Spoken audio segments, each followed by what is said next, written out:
You've probably heard of the Chicago to LA Route 66 and nearly 2,200-mile Appalachian Trail. Not as well known, however, is the 6,000-mile nautical voyage that allows adventurous boaters like a Racine couple to explore eastern North America. This morning, photojournalist Mariah Whitmoyer shares Gert and Chris Groman's experience navigating the Great Loop. I've been in boating, a good part of my life. I sailed small boats when I was 15, 16, 17, and I've just always enjoyed being on the lake. We did a high adventure camp down in the Florida Keys. It was a 2-week coral sailing adventure, and they ran into some people that were doing something called the Great Loop.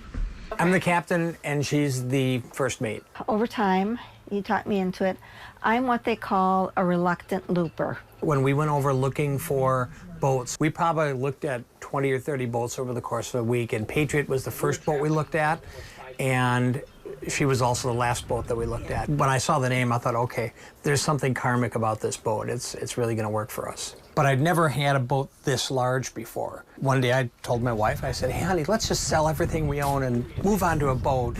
And she's like, no, that's not going to happen. No. And my backup plan was, hey, there's this thing called the Great Loop. We've been through 15 states on the trip.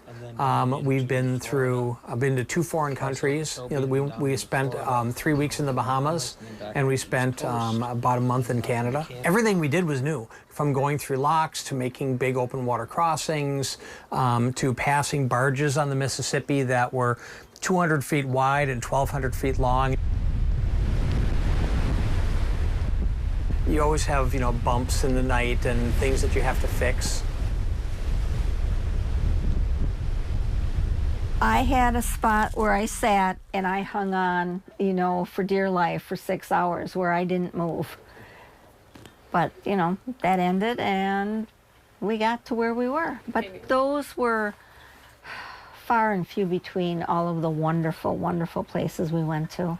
Being with friends, meeting other loopers, hearing their experiences. I can't name one place that was the best. We ran into retirees, we ran into families, we ran into single people that were doing it, pretty much from just about every walk of life that you could imagine.